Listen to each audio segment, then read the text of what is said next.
Today we're going to be doing intermediate. I'm going to show you traditional grip and I'm going to show you this is Clayton Skinner. Welcome to another episode of Beyond the Beat.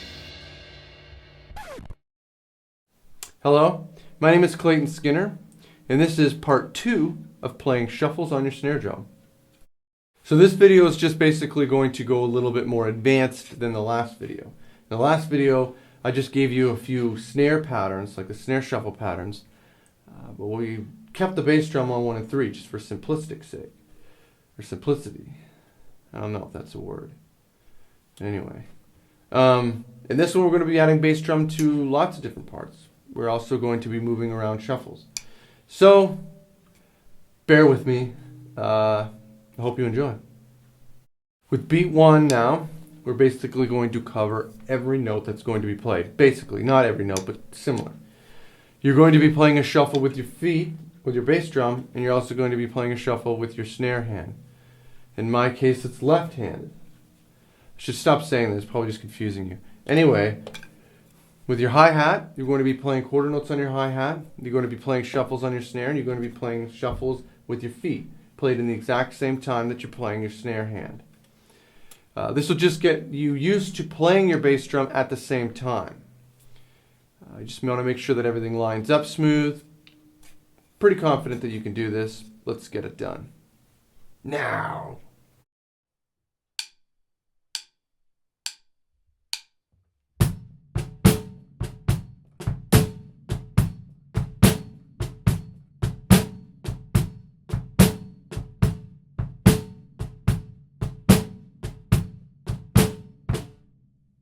In beat 2, we're going to be shuffling with our snare drum into 2 and 4. So, A2, A4. And then we're going to be kind of shuffling into beats 1 and 3 with your bass drum. A1, A3.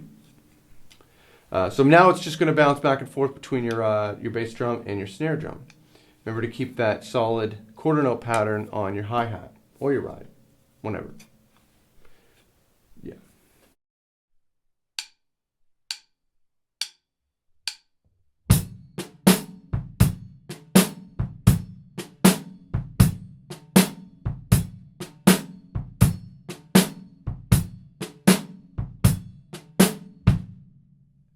In beat 3, we're going to be adding bass drum hits to the ands of 2 and 4. So right after the shuffle, you're going to hit the bass drum on the and, wherever the and would be. Now, ordinarily, what we've been doing, because these shuffles have basically always been on the as and then on the 1s, 2s, 3s, and 4s, now we're going to be almost forming a triplet pattern. In this particular case, we're not really going to be forming a triplet pattern. Because there's not going to be on anything on the as of 2 and 4. It's just going to be on the as of 1 and 3. Okay, anyway, if you're looking at the PDF, exercise 3, you're going to see it's going to be like 1, A2N. So the bass drum will be going directly after the snare shuffles. A2N, A4N.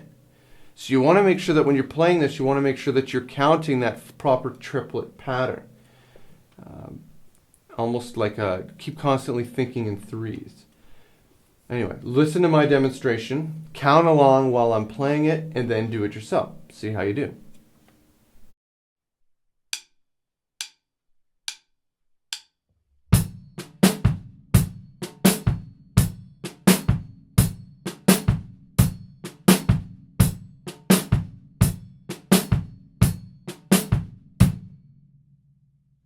Now beat 4 is going to be a bit tricky.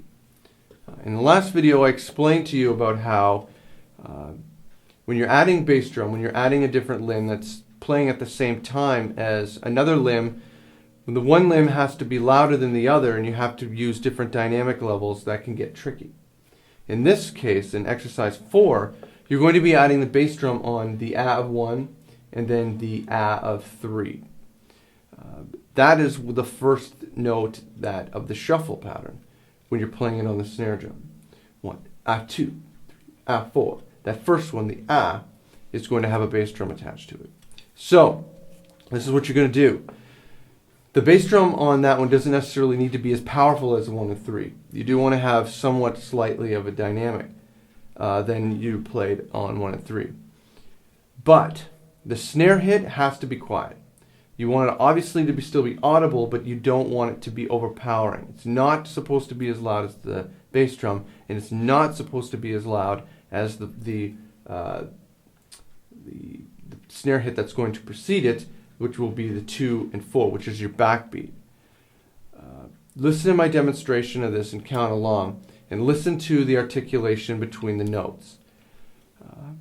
This is a tricky one. Obviously, this is mostly for exercise purposes. You could do this in a song. I don't see why you wouldn't want to.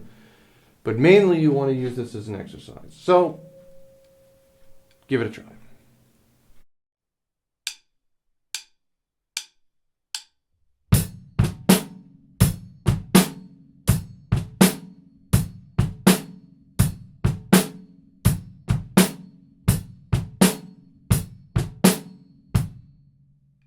Exercises 5 and 6, I've added considerable amount of bass drum hits. The bass drum is going to go on 1, the A of 1, the and of 2, 3, the A of 3, and then the and of 4. The snare drum on exercise 5 is going to be a continuous shuffle pattern. You're going to be playing it on the 1, a 2, a 3, a 4, a 1, a 2, a 3, so on and so forth. The ride hand, or the ride cymbal, the hi-hat cymbal, is going to be playing quarter notes, just basically keeping time. One thing that I want to make sure that you pay attention to in this exercise and in the next exercise is make sure that your articulation is proper. Make sure that you're accenting where you're accenting, or you're supposed to be accenting, and then you're not playing loud when you're not supposed to be playing loud. It's all about dynamics. So listen to my demonstration on exercise 5 and you should have no problem. Exercise 6 now, there's no snare drum on 1 or 3. The snare drum pattern will go a 2 and up, ba. It's basically the same snare drum pattern as the last exercise on the last video. Shuffles on your snare part 1. Again, you can also play around with the accents on that exercise. You don't necessarily have to always keep them on 2 and 4. You could try putting them on the as.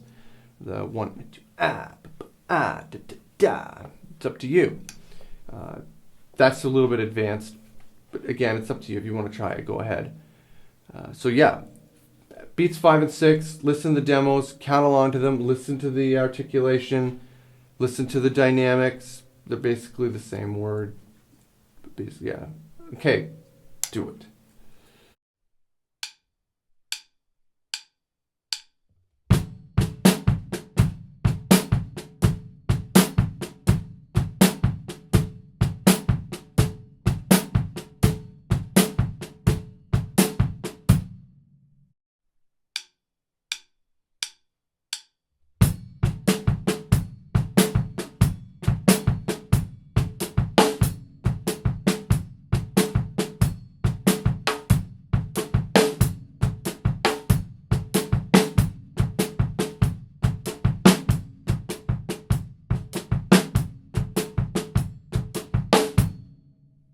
These beats, whether you want to play blues or not, are great exercises for developing dynamics between your different limbs, especially if you articulate all these notes properly. Notice how I use those 2 words? Those are my 50-cent words for the day. Anyway, you're going to notice also that on this page, on this PDF page of these exercises, I didn't put any accents down on 2 and 4 or anywhere. Ordinarily, you wouldn't see that unless specifically there is a shot at a certain time. So it just goes to say, or goes without saying, that you would accent on 2 and 4, that you would have a nice solid backbeat. I only put the accents on the last video's PDF just so that you know that. You can see it, and there's no excuses to not hitting those accents. Yeah, basically just practice this as much as you can. Spend as much time as you can on this, whether you want to play blues or not. It's a good way of understanding how to play in triplet patterns. Triplet form, I should say. So yeah, practice lots, and I hope you enjoyed it. Well, that's all for this episode. If you want to get a hold of me or you have any questions or comments, make sure you get a hold of me through the contact section at claytonskinner.com or here on YouTube. Or you can follow me on Twitter, twitter.com/ClaytonSkinner, or on Facebook at claytonskinner.com. I think that's all of them. Anyway, hope to hear from you. See ya.